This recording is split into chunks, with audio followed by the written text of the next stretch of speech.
4 took the GT1 World Championship to the Saxon Ring, and it was action right from the off, and into turn 1 something had to give. First off, Richard Westbrook and the Hexus Aston making their way into the gravel. That, though, less serious compared to the trouble the two Lamborghinis found themselves in. The Swiss racing team out by the second corner, and a major shunt that damaged their chassis. Another accident as well befalling the young driver Aston Martin, so the safety car came out, but once we got racing again, it was wheel-to-wheel action once more. The Hexus Aston squeezing its way through past the young driver Aston and into turn 1. That all-in-call Lamborghini, though, was looking to find a way past, and very shortly it would do just that at the very same corner. Not quite as close this time around, but breathe in as the Lamborghini swings past. Riding on board now with the number 8 Aston Martin, and it's down to the pit stops. Swift changes all round, but it was the Hexus Aston Martin of Andrea Piccini that got away the swiftest and off into the distance. Clear track ahead of them and a lead that never looked in doubt. Behind them, more problems. This time Mark Bassenge and a mechanical failure for his Lamborghini heading off the track. Marcus Winkelhock heading to the back of the garage. Celebrations, though, down at Aston Martin, and Christian Hollandale and Andrea Piccini lifting the trophy and taking the championship lead as well. Nicky Pastorelli and Dominic Schwager came home for second. Darren Turner and Stefan Mucker helping spray the champagne in third.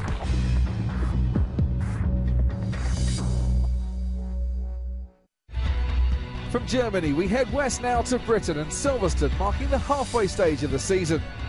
The competition will be hot for the RAC Tourist Trophy, last won by an Aston Martin in 2008. In 2011, the Hexus team come here as the championship leaders. Meanwhile, at the young driver outfit, Darren Turner is out for revenge this time out. He lifted the Tourist Trophy last year, only to be denied victory by the stewards. We come here with 30 kilos on the car with the success post, so we've had a good run. But this circuit's going to be quite hard for us with that amount of weight. I think the Astons themselves will do very well. You know, it's a circuit that suits the Astons. So, yeah, we want to be up there, but I don't think we have the raw pace to sort of challenge for the win. And last year, obviously, we did, and we crossed the line first, but unfortunately, the car didn't pass post-race scrutineering, and we lost the win. But, you know, maybe in a year or two's time, we can come back and try and get the Tourist Trophy then.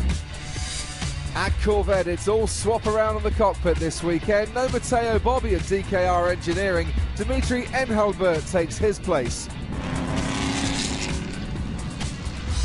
And Mike Hezemans has a new teammate for the Exim Bank Team China. Andy Zuber answering the call on Monday to come and race, flying in from Dubai. I'm very happy to be back because I love GT1 racing. So especially with Mike Hezemans together. It's the first time for me in this team, and they're doing a great job. I just did one free practice after 1 year not being in the GT1 car. It was good, so I'm looking forward to the qualifying and to the great race. The Belgian racing team scored their best result of the season at the Saxon Ring, finishing inside the top 10 in their Ford GT for the first time in 2011.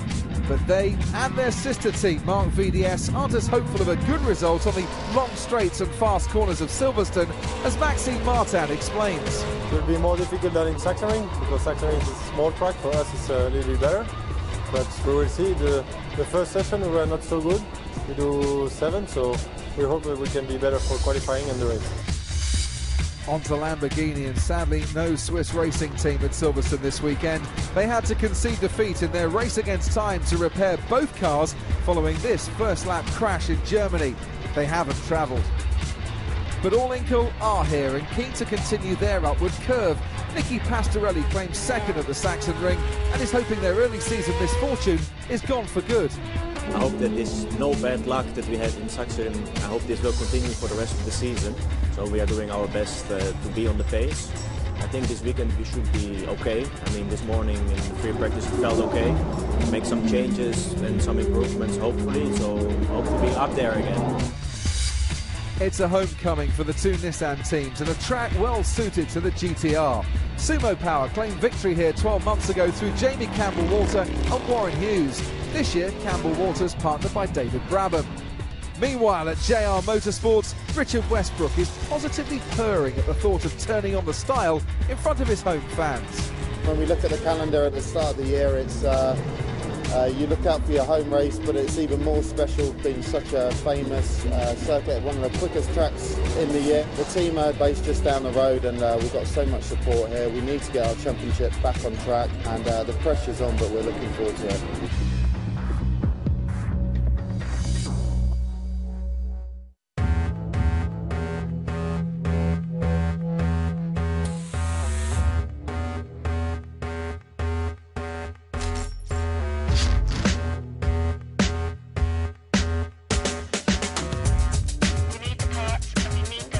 It's an hour run, I'll be there in 45.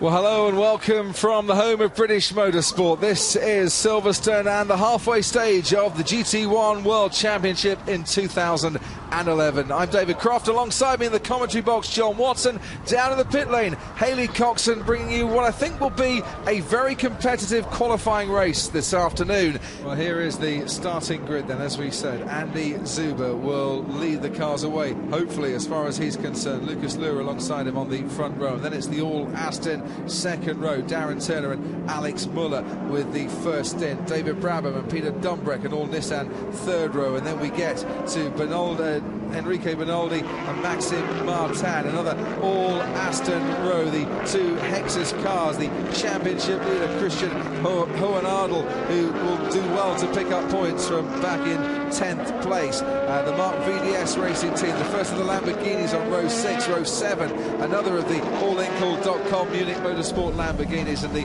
two Belgian racing cars right at the back as we sit in the cockpit with Darren Turner as the course car makes its way down the pit straight.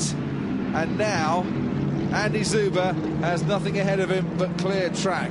And when he's going to swing round Club, which is the final corner here, he'll be looking for the lights as well. They're all looking for the lights. Jamie Campbell-Warner, I hate this bit. Doesn't everybody, unless you're the man sat on pole. And that man is Andy Zuber, looking for the lights to go out. And away we go. It's green here at Silverstone. And it's a great start from Lucas Luhr in the Nissan, already making his way down towards the first turn. He's in the lead. Andy Zuber's been caught, sandwiched between two Aston Martins, and there was contact there as well. But what a great start from Lucas Luhr. Got the jump on everybody else and made it through. Just looking now to see which of the Aston Martins managed to muscle their way up into second place. But Andy Zuber, Darren Turner's been spun round. He has been spun round, and a big contact there between Darren Turner and the other JR Motorsport Nissan of Peter Dumbrek. Huge bad luck for Darren Turner on his home track. At the very part of the circuit, we anticipated it coming out of village into the loop, a contact at the back of the field, but the lead right now, well, it was with the Corvette off the line, but he was totally swamped by Lucas Luhr, who got a stonking run off Club and took the lead into turn 1, Abbey Corner. It was a sensational start by Lucas Luhr. I know Michael Crum was saying that made a few mistakes in qualifying. You know, luckily Lucas is starting the race for us here today, and very much luckily that Lucas was starting the race, because it was an absolutely stonking start from the man himself. And there's major damage to the number 21 Sumo Power Nissan, David Brabham on board. And he's going to go back into the pit. You can see the car basically struggling big time. The right front, the bodywork back against the wheel. And Jamie Campbell-Warner, well, he is wondering, is his race over before we've even had one lap complete? How prophetic is it that Jamie Campbell-Walter is saying moments before the start, I hate this bit, and then his car, major damage in it. The number 22 car, Peter Dumbrek, we saw involved in that collision with Darren Turner. And Richard Westbrook again waiting in the pits for his driver to get back. And two Nissans involved in collision on the opening lap again. Say what you like about GT1 this year, it is not safe to be out of that track on the first lap. We saw it at the Saxon Ring, thought it might be a little bit safer here at Silverstone this weekend. That certainly hasn't been the case. Lucas Luhr, though, leads 1.2 seconds his advantage from the second of the Aston Martins. Alex Müller taking the opening stint there. Andy Zuber running in third place at the moment. And up into fourth place is car number 20, Enrique Bernoldi, making a great move from the fourth row of the grid. Car number 5, the first of the Lamborghinis, Dominic Schwager. Great start for him, John. Schwager started down in 11th, he's up to 5th. Yeah, I mean, he also was a beneficiary of the incident that occurred in turn up at the loop on the opening lap, so he just avoided it, and of course, consequently, he's made up position. But there you can look at the damage to the front of that Nissan. That's the David Brabham, Jamie Campbell water car. I don't think that car is going to see too much more action here this afternoon. Here right at the start, right-hand side of the screen, Lucas Luhr getting away brilliantly, John. Superb run into the corner, contact with one of the Astons and the Corvette, and the other Aston off the track, trying to get back. Oh, there we didn't even see that. That's one of the Hexus Aston Martins got spun round on the exit of turn 1. Here we are in the loop. And that's the Aston getting turned round, then backs into the back of the Nissan. Then the other Nissan hits the front of the Aston Martin. I mean, unbelievable. And that was Clivio Piccioni we saw spinning around at the start there in car number 3. No success balance on that Aston this weekend. That's a missed maybe opportunity for Clivio Piccioni, who's down in 11th place at the moment. I mean, this reminds me of going to the Dodgems and Bangor when I was a kid. It's Banger being the operative word there, banging him certainly. Okay. Let's go down to the pit lane, get some reaction from Haley. Darren, you've just watched the replay. Whose fault was it?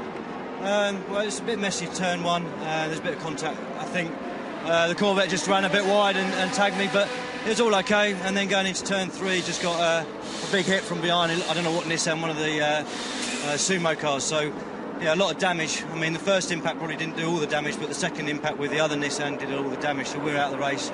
Hopefully a couple of the Nissans are out of the race as well. Pretty poor driving, really. I mean, it's a slow corner. You know, everyone's on cold tyres, so they need to use their brain a little bit. Thanks, Darren. I think as Darren Turner coded message was saying, people didn't use their brain very much there at all. They've got a battle with Lucas Luhr and Alex Müller. The Aston Martin beginning to run down the Nissan as they come down the straight into Stowe Corner.